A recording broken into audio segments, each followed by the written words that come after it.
ሰላም ጤና ይስጥልን እንደምን ከረማችሁ ውድ የቮይስ ኦፍ ራያ ቤተሰቦች፣ ሳምንታዊ ዜና ወደ እናንተ እናቀርባለን። ከዜናዎቹ ጋር መልካም ቆይታ።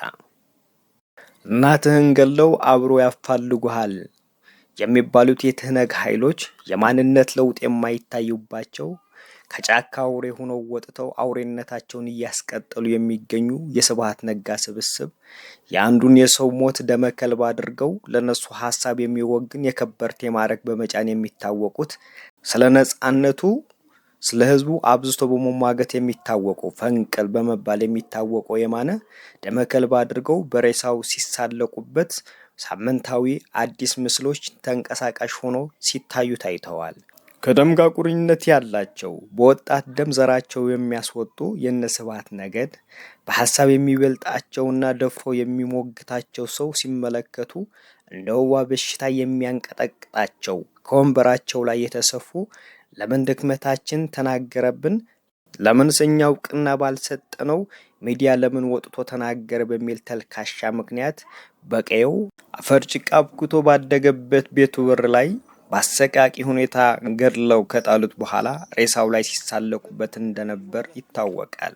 በሞኝ ደጃፍ ሞፈር ይቆረጣል ሆኖ ነገሩ በገዛ ሀገራቸው በገዛ ቀያቸው ስንት ጀግኖች የነሱ ሐሳብ ስላላስፈጸሙ ብቻ ተገድለዋል።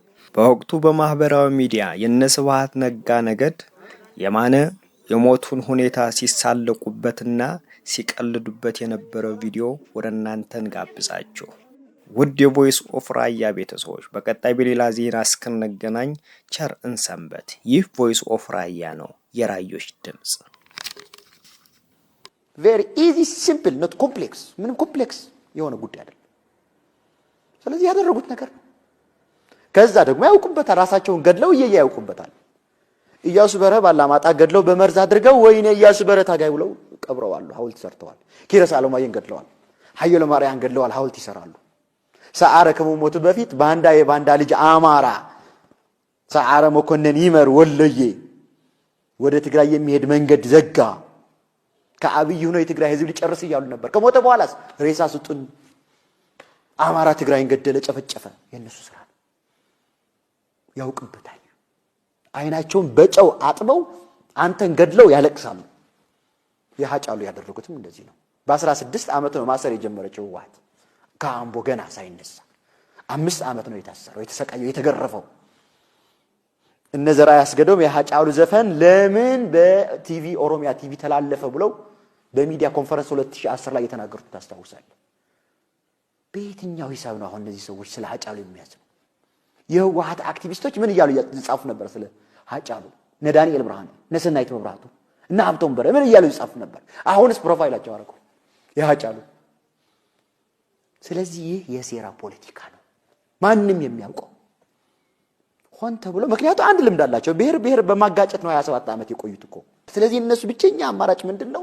ይሄ የማካቫሊ ቲዮሪ ያለው ይሄ ከፋፍለህ ግዛ፣ ይሄ ኤቪሊቲ የሱን ኮድ ማስቀጠል ነው ስራቸው። ስለዚህ የፖለቲካ ሁኔታ ግን አሁን የተመሰገነ ይሁን ወደ ሰላም ተመልሰዋል። ከስረዋል፣ እነሱ አላተረፉ። እነሱ ያሰቡት ሌላ የሆነው ሌላ ነው። እንዲያው የሃጫሉ ሞት እውነቴን ነው መንግስትን እንዲነቃ አደረገው፣ ህዝባችን እንዲነቃ አደረገው። እሱ ሞተ እንጂ ያሳዝናል፣ ያለ እድሜው ተቀጠፈ እንጂ ነገሩ ይሙት፣ ጀግና ይሞታል፣ ምንም ችግር የለው። ፈሪ ነው የሚኖረው፣ ሀገር የሚጎዳ ነው የሚኖረው። እነሱ ያሰቡትማ ሌላ ነው። አዲስ አበባ ብሔር ለብሔር እንዲጣላ፣ ሲሪያ ደማስቀስ እንድትሆን ይፈልጉት። በሬሳ ይቀለዳል። ሬሳ እኮ ነው ወደ ኋላ ወደ አዲስ አበባ ይመለስ ማለት ምን ማለት ነው? ሬሳ ሲታይ ከዛ በኋላ እንዲጨፋጨፍ። ድሮ ህፃን ይሁን አይ ነበር ፒኤልኦ አለ ፓለስቲና ሪቮሉሽን ያሲር አረፋት ሲመሩት የነበረ አንድ እስራኤል ከገደለች አንድ ታዋቂ የሙስሊም ተዋጊ ሬሳ ያመጡና በየሰፈሩ ተሸክመው ያዞሩታል። ከዛ ፍልስጤም ይነሳሉ፣ ድንጋይ ይወረውራሉ፣ ቦምብ ይወረወራል። ሲስቴም አክሽን ነው እዚህ የተደረገው። አስበው ለሃጫሉ ነው።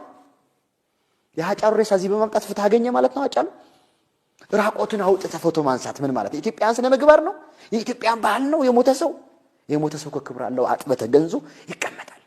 ለቤተሰቦቻቸው ለልጁ ለባለቤቱ አያዝኑ። እንዴት ሬሳን የሚያክል አንተ ራቆትን ትቀርጻለህ? ፌስቡክ ላይ ቲቪ ላይ ተለጥፋለህ።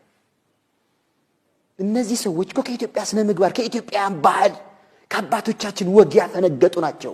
ምክንያቱም ኮሙኒስት ናቸው፣ ሃይማኖት የላቸውም እነሱ። ኮሙኒስት አስተሳሰብ ያለው ሰው ፈሪሃ እግዚአብሔርም የለው። ሰው መግደል ለሱ ጀግንነት ነው። ከዛ አንፃር ነው መታየት ያለበትም ከዛ አንፃር ነው። ግን የተመሰገነ ይሁን መንግስትም እንዲነቃ የማስጠንቀቂያ ደወል እንዲደርሰው አደረጉ፣ እርምጃ እንዲወስድ አደረገ። መንግስት እንዲባል እኮ እርምጃ መውሰድ አለበት። ዝም ብለህ መንግስትነት ይዘህ ዲሞክራሲ እንኳን የኛ ዲሞክራሲ ተወውና 500 300 ዓመት የዲሞክራሲ ታሪክ ያላቸውም አንድ ሰው መሬት ተነስቶ ሰውን እየገደለ ዝም ይባላል? አይባልም። ህገ መንግስቱ ምን ይላል? መንግስት የዜጎችን ደህንነት የማስጠበቅ ግዴታ አለበት። እኔ አንተን የምገድል ከሆንኩ እኔ መገደል አለብኝ፣ መኖር የለብኝም። አንተ 20 30 ዓመት ለፍተህ ያፈራው በደቂቃ ውስጥ የማቃጠል ከሆንኩ እኔ እርምጃ ካልወሰደ መንግስት የመንግስት አይደለም፣ እየቀለደ ነው ማለት ነው።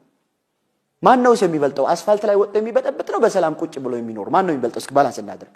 ኢትዮጵያን እየበጠበጠ አንድ ታየ ቦጋለ ንግግር ትናንት ፌስቡክ ላይ ያየሁት ትዝ አለኝ። 110 የማይሞሉ ሰዎች 110 ሚሊዮን ህዝብን እያበጣበጡ ነው አለው። ሂዝ ራይት። የሚያበጣበጡ ሰዎች 110 አይሞሉ ቢቆጠሩ እነሱ ልጆቻቸውን አሜሪካና አውሮፓ በጠባቂ በጠበንጃ እያስጠበቁ የደሃ ልጅ የቀን ጉርሻ የሚያገኝ ዳቦን የሚፈልግ ግን በየአደባባዩ ሞተ። ኦሮሚያ ከሞት 229 የማን ልጆች ናቸው የሞቱት? የማን ናቸው? የደሃው ነው የሞቱት። እነዛ የምንላቸው ሰዎች የነሱ ልጆች ሞተዋል? የለም፣ የሞት የት። ስለዚህ ኢትዮጵያውያን በዚህ ላይ መንግስት እርምጃውን መቀጠል አለበት። ወደ ኋላ የሚባል ነገር የለም። በኢትዮጵያ አንድነት በኢትዮጵያ ህዝብ የሚመጣ ካለ እርምጃ መወሰድ አለበት ህዝቡም ብለዋል። እኔ የሆነ ንግግር ሰምቻለሁ አርሲ ላይ አንድ የኦሮሞ አባት የተናገሩት፣ እናንተ እያያችሁ ያላችሁ አስፋልት ላይ የወጣው ህዝብ ሰው ትንሾች ናቸው። እኛ 5-10 ልጆቻችን ይዘን እኮ ቤት ነው ያለ ነው። ስለዚህ እናንተ የምትጨነቁት ስለኛ ነው ስለጠገበው ነው። መንግስትም የሚወጣ ካለ በሰላማዊ መንገድ መጠየቅ ይቻላል። የፍትህ ችግር የመልካም አስተዳደር ችግር ካለ በሰላማዊ መንገድ ህግ ባስከተለ መልኩ የመቀጠል ነው። እንዲያውም አሁን ምህዳሩ ሰፍተዋል። በ27 ዓመት እንዴት ነው እንደነበረው አንዳንዴ እኮ ታሪካችን እንረሳለን። ለዘይትና ለዳቦ ብቻ እኮ ነው ሰልፍ የሚፈቀድለት የነበረ የኢትዮጵያ ህዝብ። ዛሬ ሰልፍ ውጣ ሲባል ዲሞክራሲ ሲባል ግን በቃ ባንዴ ወጣ። ስለዚህ በዚህ ብታይ የሚል